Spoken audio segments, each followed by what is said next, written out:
अस्सलाम वालेकुम जी। आज आप लोगों के लिए बना रहे हैं एक बहुत ही मज़ेदार सैंडविच। इसका नाम है बिहारी सैंडविच। देखें, ये जो मैं आज से रेसिपीज़ बनाऊंगी या जिस तरह के स्नैक्स वगैरह होते हैं तो वो आप इफ्तारी के टाइम पर भी इसे बना सकते हैं आसानी से। और ये है कि इसे आप इसी किसी मसाला के फ्रिज में रख लें और इफ्तारी से थोड़ी देरी पहले आप इसको बना सकते हैं। ठीक है, तो चीज़ें आपको दिखा देते हैं। यहाँ पर मैं इस्तेमाल कर रही हूँ बीफ। तो ये देख लें, आपने इसको बहुत ही बारीक स्ट्रिप्स में यूँ कटवा लेना है। ये देखें, ठीक है, इतना आपने इसको बारीक कटवाना है। और इसके अंदर जो मसाले जाएंगे वो रेडीमेड मैं इस्तेमाल कर रही हूँ यहाँ पे बिहारी मसाला। किसी भी कंपनी का गुड क्वालिटी इस्तेमाल कर लें। मैं शान का इस्तेमाल कर रही हूँ। बीच में जाएगी थिक ग्रीक योगर्ट यानी कि गाढ़ी दही। पपाया पेस्ट जाएगा यानी कि पपीता।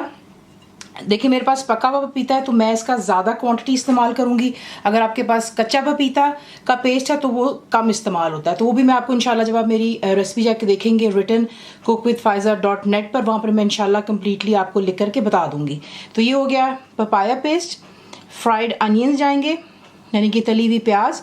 अदरक और लहसुन का paste, ginger and garlic paste. गरम मसाला पाउडर मेरा होममेड है। लेमन जूस जाएगा। थोड़ा सा नमक इस्तेमाल करेंगे क्योंकि मसाले में तो ऑलरेडी है, लेकिन अपने जायके की बात होती है तो थोड़ा सा बेशक ज़्यादा डाल सकते हैं। बीच में आप डालेंगे काजू जो होता है उसको मैंने पीस लिया हुआ है। दैट्स कैश्यू नट्स, इसको मैंने अच्छे से पीस लिया। ये देख लें, बिल्कुल दरदरा सा कर लिया हुआ है। थोड़ा सा तेल का इस्तेमाल करेंगे, कोयले का धुआं देंगे। इसकी जो एक ख़ास चटनी जिसके साथ हम इसको सर्व करेंगे सैंडविच को, उसके लिए आपको चाहिए दही। That's thick Greek yogurt. हरी मिर्चें जाएंगी बीच में। लहसुन, दैट्स फ्रेश गार्लिक जाएगा। क्यूमिन सीड्स यानी कि ज़ीरा जाएगा साबुत। सॉल्ट यानी कि नमक। हरा धनिया और मिंट, आपको पता मैं फ्रीज़ कर लेती हूँ, वो भी इस्तेमाल करूँगी। और इसके सैंडविच बनाने के लिए आप बंस इस्तेमाल कर सकते हैं। हॉट डॉग बंस हो गए, बर्गर बंस हैं, ब्रेड, पीता नान, जिसमें आपको अच्छा लगे आप उसमें इसको सर्व कर सकते हैं। लेटस बीच में जाएगा। अनियंस यानी कि प्याज के लच्छे जो हैं वो डालेंगे। तो आपको दिखाते हैं इसको बनाना किस तरह है।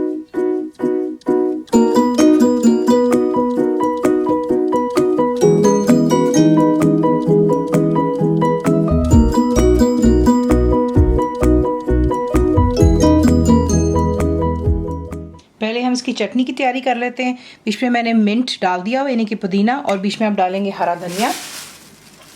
ठीक है, उसके बाद इसमें आप डालेंगे हरी मिर्चें, ज़ीरा, नमक और लहसुन। उसके बाद बिल्कुल थोड़ा सा आप इसमें पानी डालेंगे और इसे ग्राइंड कर लें टू अ पेस्ट। इस ग्राइंड किए हुए मसाले को अब आप दही में डालकर ऐड कर लें, अच्छे से मिक्स कर लें और फ्रिज में रख दें जब तक कि हम बिहारी जो है कबाब की तैयारी कर लेते हैं। चटनी बना करके आपने फ्रिज में रख ली। अब आपने क्या करना है, ये जो स्टेप मैं आपको अभी बताने लगी उसमें ये कि आप तैयार करके इसको आराम से फ्रिज में रख सकते हैं। और जब आपका दिल चाहेगा, जैसा मैंने आपसे कहा है कि रमज़ान शरीफ में आप इफ्तारी से पहले इसको निकाल करके, ये बहुत जल्दी बनता है। देखिए, बीफ अगर आप लेते हैं अंडर कट तो वो भी हेल्प करता है। तो आप कोशिश कीजिएगा कि आप अंडर कट लीजिएगा, जैसे इंग्लिश में आई थिंक सेरोलाइन भी कहा जाता है, तो वो वाला आप ले लें और उस पर पपीता लगा लेंगे तो परफेक्टली इसका काम हो जाता है। तो इसमें अब आप ऐड करेंगे जो कि दही है, Bihari masala, papaya paste, fried onions, cashew nuts, अदरक और लहसुन का पेस्ट,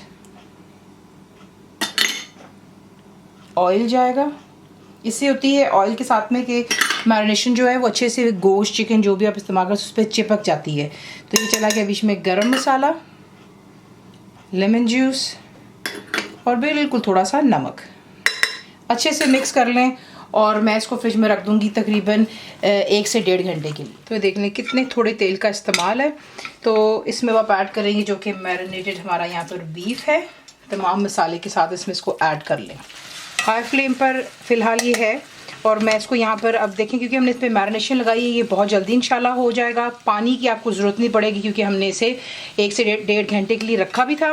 यहाँ पर आप फ़िलहाल जो है फ्लेम को रखेंगे मीडियम और हाई के दरमियान में, और आपने इसको यहाँ पर इतना कुक करना है कि जो गोश्त खुद पानी छोड़ेगा, मैं आपको बीच में इंशाल्लाह दिखाऊँगी, वो खुश्क हो जाना चाहिए और फिर मैं आपको नेक्स्ट दिखाऊँगी। तो ये देख लें, यहाँ पर दही भी पानी छोड़ रही है और ये जो आप देख रहे हैं मसाला पतला सा हुआ है, ये सिर्फ पानी है जो कि खुद गोश्त ने छोड़ा। जिस आपसे कहा है कि आप इसको अच्छे से पहले कुक कर लेंगे, इतना कि ये जो पानी खुद मीट छोड़ रहा है ये खुश्क हो जाना चाहिए और जो भी हमने तेल डाला है वो दोबारा सरफेस पे आना शुरू हो जाए। तो देख लें परफेक्टली यहाँ पर जो है मीट हमारा तैयार हो चुका हुआ है। बाकी मसाला है और थोड़ा सा बिल्कुल हमने तेल इस्तेमाल किया था। कोयला जो मैंने कर दिया हुआ है गर्म। तो अब नेक्स्ट स्टेप जो है हमने इसमें कोयला ऐड करना है। नीचे चूल्हा मैंने बंद कर दिया हुआ है, बीच में आप रखेंगे गर्म कोयला, ऊपर से आप डालेंगे तेल और इसे कवर कर देंगे जब तक कि धुआं बिल्कुल सेटल हो जाए। अब आपने जो उसको असेंबल करना है, मैंने बंस को जो है काट करके हल्का सा वार्म कर लिया था, हल्का सा तेल लगा करके। तो सबसे पहले आप डालेंगे जो कि चटनी आपको दिखाई थी,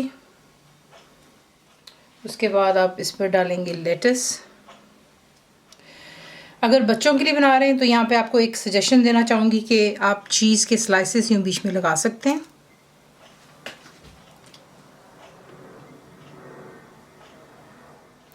चीज़ डालती बच्चों के लिए, बड़ों के लिए अगर आप सर्व कर रहे हैं तो आप चीज़ भी डाल सकते हैं, दैट्स योर चॉइस। लेकिन उसके बाद आप इसके ऊपर जो है बिहारी का मीट इस तरीके से ऊपर लगा लीजिएगा।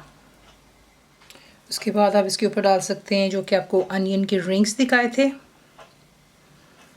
और इसके ऊपर डालेंगे दोबारा चटनी और इसे सर्व कर लेते हैं। इसी तरीके से आप इसको सर्व कर सकते हैं ठंडी ड्रिंक्स के साथ में।